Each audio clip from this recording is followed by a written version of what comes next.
গোপন বন্দিশালা আয়নাঘরের বীভৎস নির্যাতনের কথা তুলে ধরেছেন সাবেক ব্রিগেডিয়ার জেনারেল আব্দুল্লাহিল আমান আজমি। জামায়াত ইসলামের সাবেক আমির গোলাম আজমের মেজ ছেলে তিনি। সোমবার শেখ হাসিনার সরকারের পদত্যাগের পর আয়নাঘর থেকে মুক্তি পান আজমি। আরও জানাচ্ছেন কেরামতুল্লাহ বিপ্লব।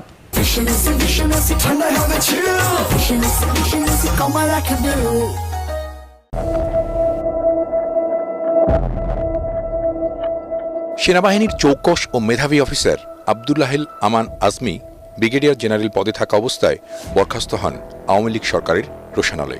2016 সালের 23শে আগস্ট গুম করা হয় তাকে। তার পরিবার অনেক চেষ্টা করেও গেল 8 বছর জানতে পারেননি তিনি কোথায় আছেন।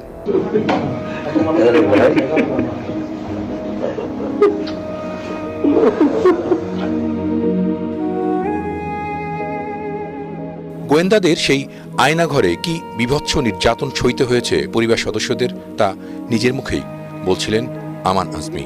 প্রথমে নিয়েছিলাম আমি গরমের সময় নামাজ পড়ার জন্য, কিন্তু চোখের পানি মুছতে মুছতে মুছতে মুছতে এটা যে পরিমাণ চোখের পানি মুছছি ওটা যদি সেভ করা যেত একটা বড় দিঘি হইতো। দিঘি বুঝো, বিশাল বড় পুকুর। আমি শুধু নিচ্ছি এই কোরআন শরীফ নিচ্ছি, অনুবাদটা নিচ্ছি, তাই মাটি একটা চাইছিলাম, সুপারভাইজার যে সাহায্য করতে সুন্দর একটা বানাই পথে আমার পানি খাইতে হবে, পানি নিতে মতো। আর কোরআন শরীফটা দেখি কি অবস্থা 8 বছরে কত ছিঁড়া। আমি যে এখানে তালি তুলি লাগাইছি, আমি এগুলো সব লাগাইছি আমি।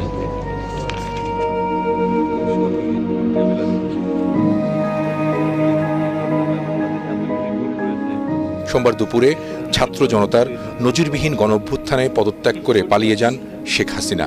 ওই দিন বিকেলেই সেনাবাহিনীর সাবেক কয়েকজন কর্মকর্তা এবং বিভিন্ন সময়ে গুমের শিকার ব্যক্তিদের স্বজনরা ঢাকা ক্যান্টনমেন্ট এলাকার কচুক্ষেতে সমবেত হয়ে বন্দিশালা থেকে সবাইকে মুক্তি দেওয়ার দাবি জানান। এরপর মুক্তি পান আব্দুল্লাহিল আমান আজমি। জনসমক্ষে আসে কুখ্যাত সেই আয়নাঘর। কেরামতুল্লাহ বিপ্লব, ETN বাংলা।